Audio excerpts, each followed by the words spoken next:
영국의 한 젊은 변호사 프랭크 모리슨이라는 사람이 있었습니다. 이 사람이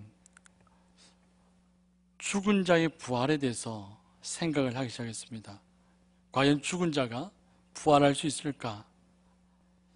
이 생각을 하면서 이 사람은 죽은 자가 부활할 수 없다라고 생각을 했습니다. 그리고 예수 그리스도의 부활은 없다. 그렇기 때문에 예수 그리스도의 부활은 없다라고 반박하기 위해서 이 사람이 연구하고 조사하기 시작했습니다. 오랜 시간 동안 예수 그리스도의 부활은 없다라고 세밀하게 조사하고 연구하고 시간을 걸쳐서 계속해서 자료를 모았습니다. 이 연구를 이제 종합해서 책을 써냈습니다. 그 책을 써내면서 이 사람은 도저히 예수 그리스도의 부활이 없다라는 결론을 내리지 못했습니다. 그리고 예수 그리스도의 부활을 그 사실을 인정할 수밖에 없었습니다. 그 책의 이름이 누가 돌을 옮겼나라는 겁니다. 누가 돌을 옮겼나. 이 청년이 예수 그리스도의 부활을 없다라고 생각했지만 조사해보고 연구해보니 예수 그리스도의 부활은 있을 수밖에 없는 사건이다라고 인정을 한 겁니다. 오늘 본문 12절 말씀 보면 이렇게 표현되어 있죠. 그리스도께서 죽은 자 가운데서 다시 살아나셨다 전파되었거늘 너희 중에 어떤 사람들은 어찌하여 죽은 자 가운데서 부활이 없다 하느냐. 오늘 본문을 계속해서 읽어보면 부활이 없다라는 이야기로 계속해서 질문을 던집니다. 그러면서 사도 바울은 부활은 있다라고 또한 논증을 해서 풀어나가는 오늘 본문 말씀입니다. 12절 말씀처럼 고린도 교인들은 이미 사도 바울을 통해서 복음을 받아들였습니다.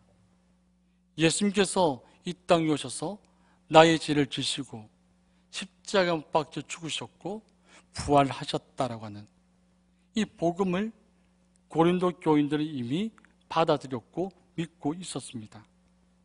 그래서 사도 바울이 1장 1절에 보면 이렇게 이야기합니다. 너희가 이미 받은 것이요 또 그 가운데 섰다. 너희들이 이미 복음을 받아들였고 그 복음 가운데 너희들은 믿음이 서 있었는데 왜 너희들 중에 죽은 자 가운데서 부활이 없다라고 이야기하느냐라고 지금 이야기를 하는 겁니다. 고린도 교인들 가운데서 이 죽은 자의 부활이 없다라고 말한 사람들, 그 사람은 어떤 사람들이겠습니까? 디모데후서 2장 17절 18절 말씀을 찾아보니 이 두 사람이 있습니다. 후메네오와 빌라도와 같은 사람입니다. 후메네오와 빌라도와 같은 사람들인데 이 디모데 후서에서 이 사람들을 가리켜서 이렇게 이야기합니다. 악성 종양과 같다. 사람을 병들어 만들고 공동체를 병들게 만드는 악성 종양과 같은 사람. 그리고 이들이 이야기하는 것은 부활은 이미 지나갔다. 그리고 사람들의 마음을 무너뜨린다는 겁니다. 부활이 없다라고 말하는 사람들은 교회 공동체를 무너뜨리는 사람들입니다. 부활이 없다라고 말하는 사람들은 악성 종양과 같이 교회 공동체를 병들게 만든다라는 겁니다. 그런데 이 고린도 교회가 있던 그 당시에 헬라 철학과 그리스 로마 세계의 이 이교도의 대부분의 생각들, 그들의 사상들은 무엇이었냐면 우리의 육체는 죽음으로 끝을 맺는다는 겁니다. 우리가 죽으면 우리의 육체는 끝이 난다는 것입니다. 그러나 우리의 영혼만은 계속해서 존재한다는 생각을 그 시대 사람들은 가졌습니다. 그렇기 때문에 이 몸을 가리켜서 영혼의 감옥과 같다라고 인식을 하는 겁니다. 우리가 살아있는 동안 우리 몸에 우리 영혼들이 이 몸이라고 하는 감옥에 갇혀서 존재했다라고 그 시대 사람들은 생각을 했습니다. 이 영혼이 이 감옥이 돼, 영혼이 우리 감옥 같은 우리 육체에서 탈출해 나가는 것이 죽음이다라고 하는 겁니다. 우리 육체가 죽고 나면 이 영혼이 탈출해 나가는 겁니다. 그렇기 때문에 이들 생각에 육체가 다시 살아난다. 이것은 있을 수 없는 일입니다. 육체가 다시 살아나는 것은 영혼이 그 육체 속에 다시 한번 갇혀버린다고 하는 이야기이기 때문에 그들은 이 생각들을 육체의 부활에 대해서 도저히 인정할 수 없었고 그것은 받아들일 수 없는 생각이었습니다. 오늘 본문 13절을 다시 한번 보시죠. 13절 말씀 보면 만일 죽은 자의 부활이 없으면 그리스도도 다시 살아나지 못하셨으리라. 만일 죽은 자의 부활이 없으면 그리스도도 다시 살아나지 못했다라고 이야기하고 있습니다. 죽은 자의 부활을 기대하지 않는다는 것은 예수 그리스도의 부활을 믿지 않고 거부하는 겁니다.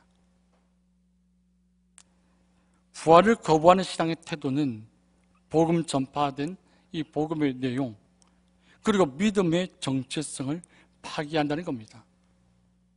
이 자리에 앉아있는 우리가 하나님께서 예정하시고 부름을 받았죠. 그리고 우리에게 믿음을 선물로 주셔서 예수 그리스도가 믿어짐으로 어이롭다 칭함을 우리는 받았습니다. 그리고 예수를 닮기 위하여서 성화의 삶을 살아가고 있습니다.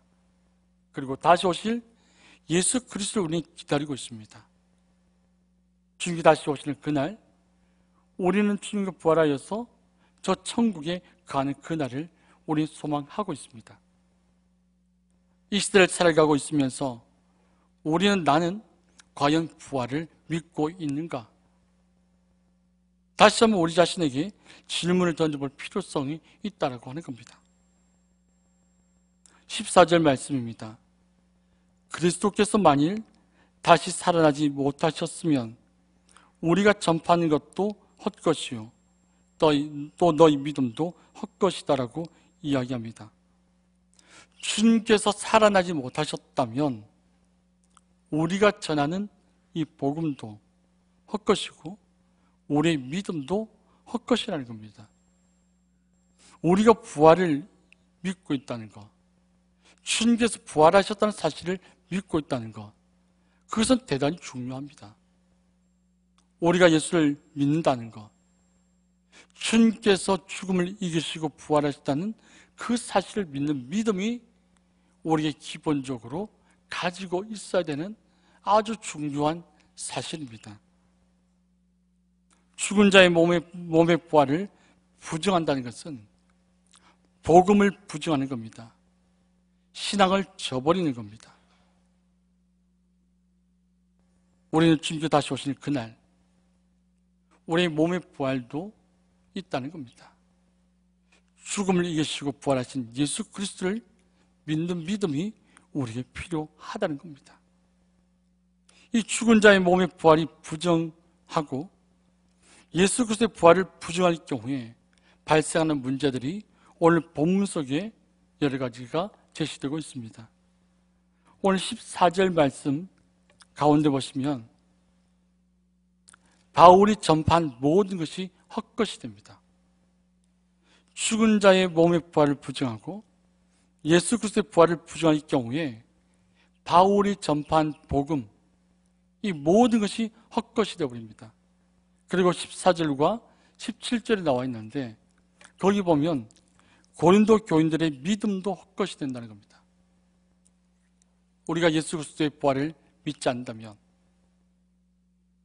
우리가 죽은 자의 몸의 부활을 믿지 않는다면 우리가 지금 믿고 있다라고 하는 것, 이것이 헛것이 되어버리고 이 복음 또한 헛것이 되어버린다라고 사도 바울은 이야기하고 있습니다.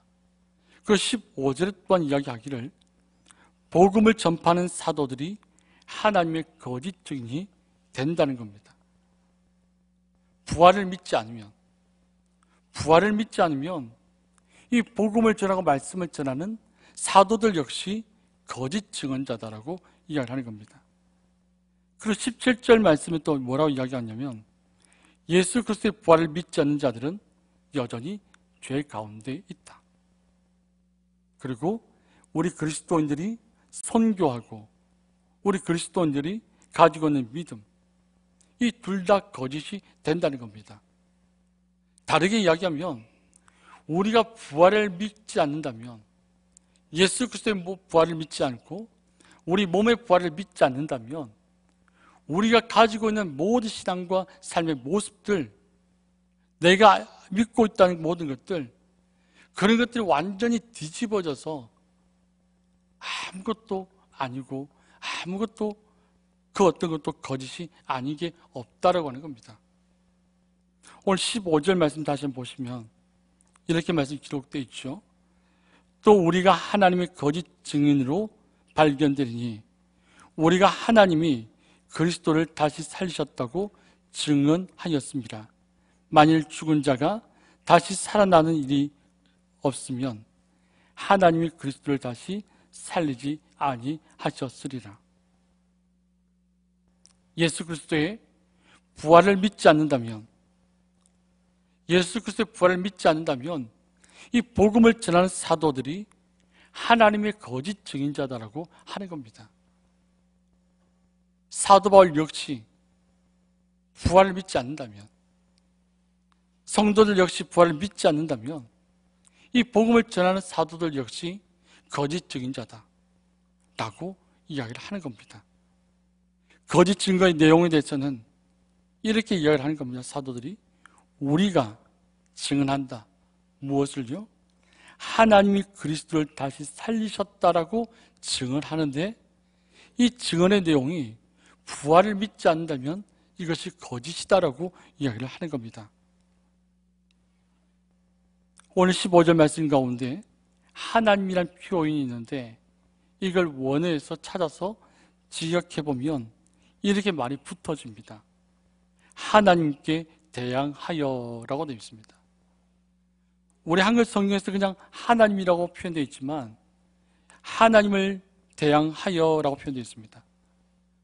이 대항한다는 것은 우리가 잘 알다시피 하나님과 맞서는 거죠. 하나님 앞에 맞서서 우리가 부활을 믿지 않는다면, 하나님께서 예수 그리스도를 살리지 않으셨는데 우리가 거짓말을 하는 겁니다. 하나님께서 예수 그리스도를 살리셨다라고 거짓말을 한다는 겁니다. 우리가 부활을 믿지 않는다면, 부활은 하나님께서 하나님 주권으로 역사하실 수 있는 거죠.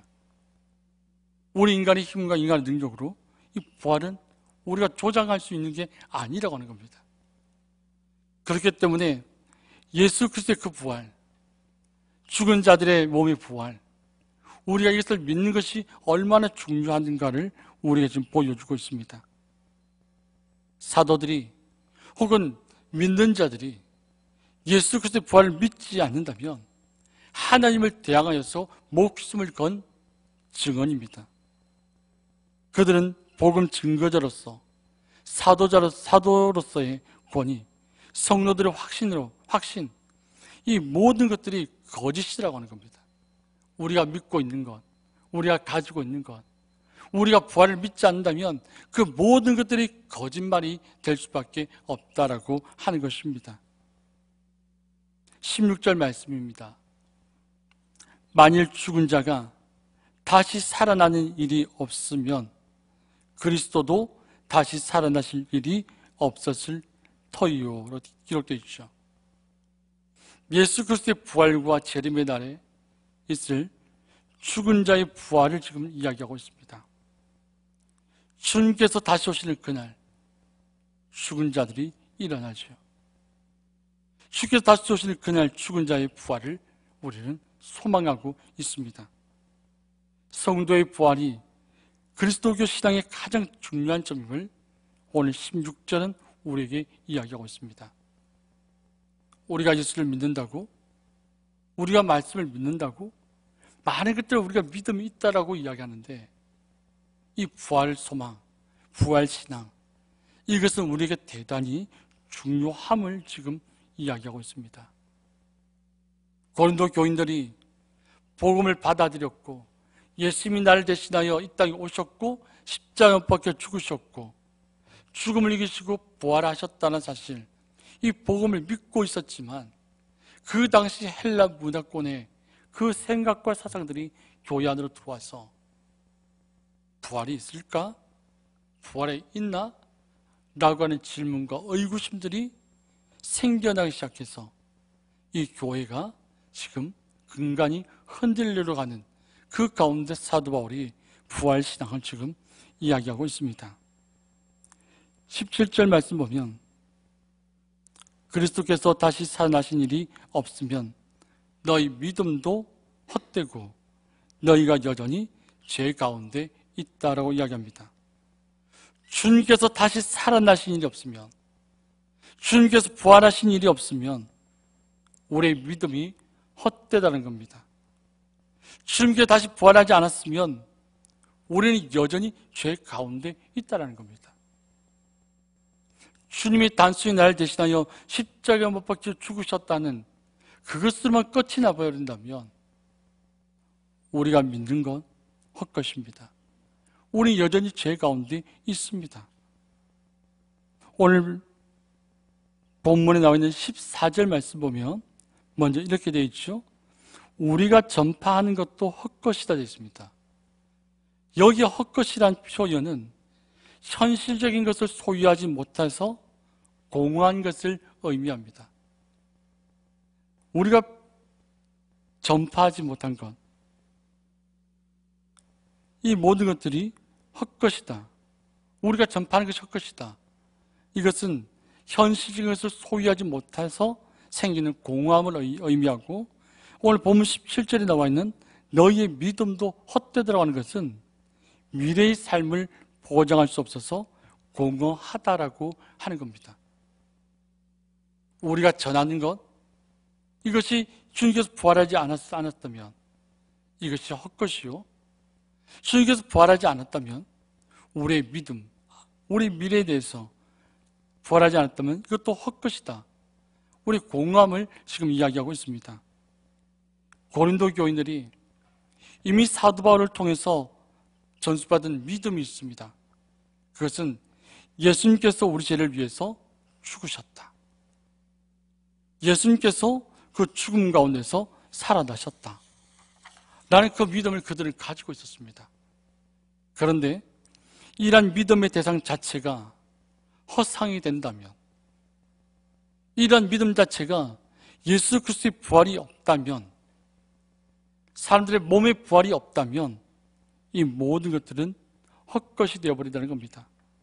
믿음의 내용, 곧 예수 그리스도의 십자가의 부활을 통해서 제 용서가 모든 것이 묘가 된다는 겁니다.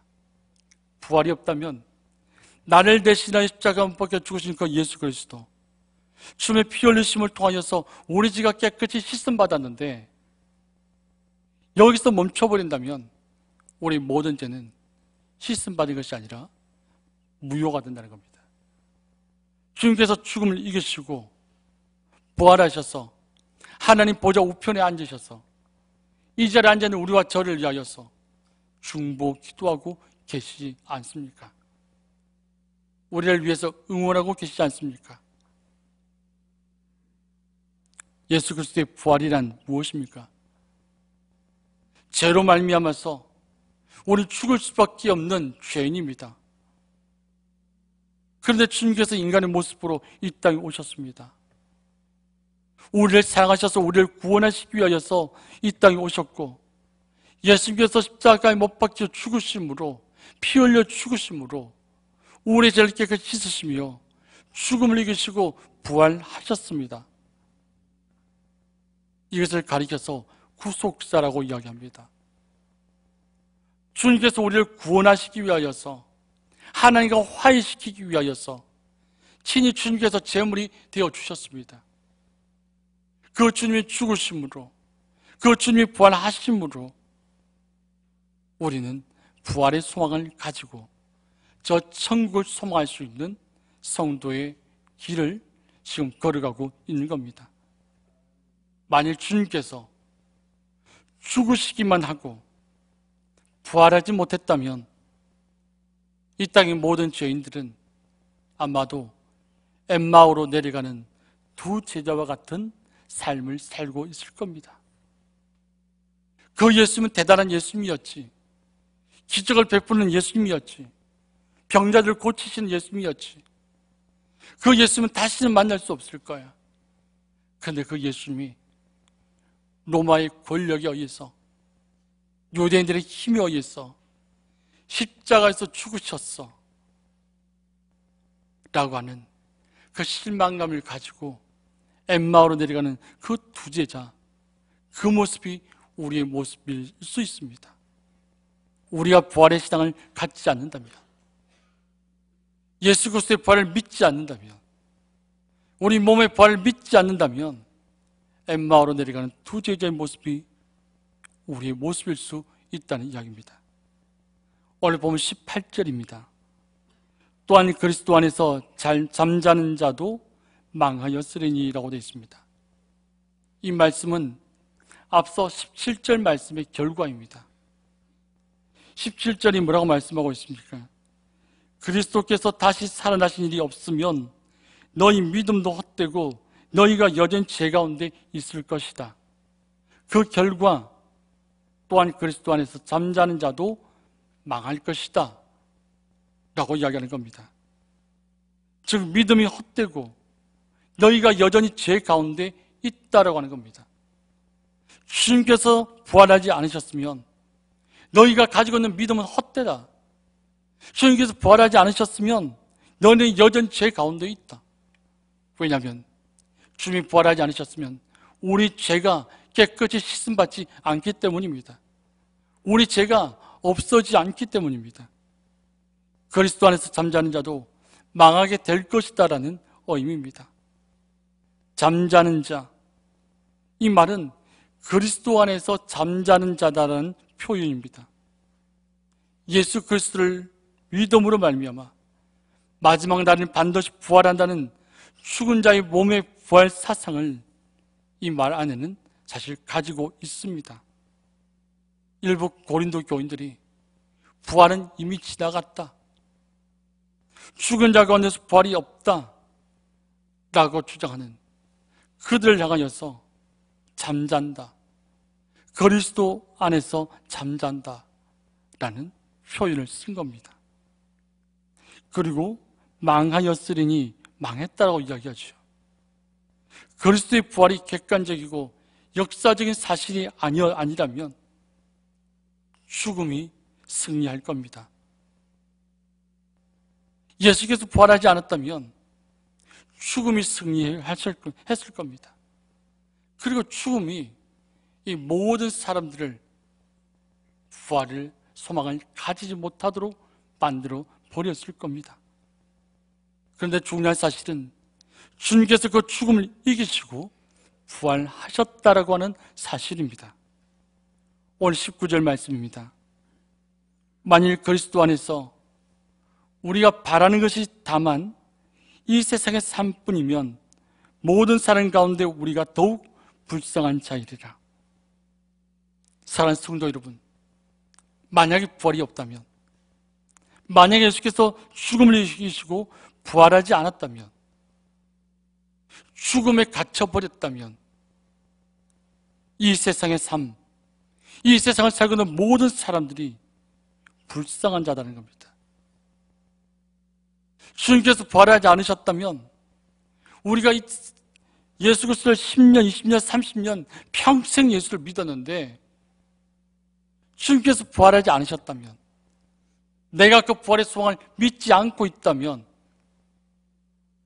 이 자리에 앉아있는 우리는 가장 불쌍한 자라는 겁니다. 우리가 예수를 믿는다는 것, 예수 그리스도의 부활하심을, 죽음을 이기심을 우리는 믿을 수 있기를 원합니다. 우리 몸에 부활이 있음을 우리는 믿어야 합니다. 우리는 단순히 불쌍한 존재가 아니라 하나님께서 사랑하시는 하나님의 자녀로 저 천국에 거할 수 있는, 주가 다시 오시는 그날 저 천국에 머물 수 있는 하나님의 존귀한, 하나님의 귀한 자녀로 살아가기를 원합니다. 이런 이야기가 있습니다. 한때 석가모니의 뼈가 발견되었다고 인도를 중심으로서 불교 국가들이 한동안 막 들썩였던 때가 있었습니다. 수백만의 인도 사람들이 경의 속에 시가 행진을 가졌습니다. 많은 사람들이 그 뼈 앞에 엎드리고 그것을 지켜보았습니다. 이 모습을 보고 있던 한 선교사가 그의 친구에게 이렇게 이야기를 합니다. 만약 저들이 예수 그리스도의 뼈가 하나라도 발견할 수 있었다면 기독교는 산산조각이 나고 말 것이다라고 이야기했습니다. 기독교는 그들처럼 죽은 자를 믿는 종교가 아닙니다. 산 자를 믿는 종교입니다. 죽을 수밖에 없는 인간을 믿는 종교가 아닙니다. 영원히 살아계시는 하나님을 믿는 종교입니다. 예수 그리스도께서 부활하신 날 새벽에 여자들이 향품을 예배해가지고 예수님의 무덤을 찾아갔지요. 그때 천사들이 이렇게 책망합니다. 어찌하여 산자를 죽은 자 가운데서 찾느냐? 라고 책망합니다. 우리도 신앙생활하면서 살아계신 예수 그리스도를 죽은 자 가운데서 찾으러 갈 때가 있습니다. 주님을 죽은 자 가운데서 찾으려는 것이 아니라 우리 성도들의 가슴 속에서 살아 역사하시는 주님을 우리는 바라봐야 합니다. 성령 하나님께서 우리의 심령 속에서 우리가 말씀하신 그 음성에 우리 순간순간 반응하고 순종하며 살아있는 성도로 살아야 한다는 겁니다. 주님께서 우리 심령 속에 살아 계십니다. 주님은 책 한 권 쓰지 않으셨습니다. 반듯한 집 한 채 없었습니다. 머리 둘 곳도 없었습니다. 그런데 그 주님께서 세상의 주인이 되셨습니다. 군사 한 명도 온 세상을 다스리고 살아계신 그 주님께서 아무것도 없었습니다. 그 주님께서 죽음을 이기시고 저 천국 하나님 보좌 우편에서 우리를 응원하고 계십니다. 부활하신 예수 그리스도, 그 예수 그리스도를 붙들며 주의 몸된 연포교회 신앙 공동체가 하나님께 영광 돌리는 아름다운 공동체로 세워지기를 주님의 이름으로 축복합니다. 기도하겠습니다. 살아계시고 역사하신 아버지 하나님, 주의 몸된 교회의 머리가 되시고 저희들의 인생의 삶의 주인이 되시는 하나님 아버지, 주님께서 이 땅에 오셨는데 주님을 나의 구원자로 믿을 수 있는 믿음 주시고 죽음을 이기시고 십자가 못 박혀 그 주님께서 부활하심을 우리가 온전히 믿을 수 있도록 도와주시옵소서. 우리가 가지고 있는 것들을 자랑하기보다 우리의 믿음이 처음부터 다시 차근차근 잘 쌓여 올라갈 수 있도록 도와주시옵소서. 내 생각과 내 고집을 주장하지 않게 하시고 내 심령 속에 살아계시고 내 심령 속에서 말씀하시는 주의 음성에 귀를 기울이고 겸손히 반응해낼 수 있는 우리가 되어지게 하여 주시옵소서. 아버지 하나님, 주의 몸된 연포교회 공동체가 더욱더 든든하게 강건하게 세워져 가기를 소망합니다. 이 세워짐에 있어서 내가 먼저 죽고 주만이 살아날 수 있는 그런 공동체의 지체들 되어지게 하여 주시옵소서. 주가 다시 오시는 그날을 소망하며 주께서 다시 오시는 그날 주와 함께 저 천국에 들어갈 수 있는 은혜를 소망하며 기대하며 살아가게 하여 주시옵소서. 우리의 길과 진리와 생명 되신 예수님 이름으로 기도합니다. 아멘.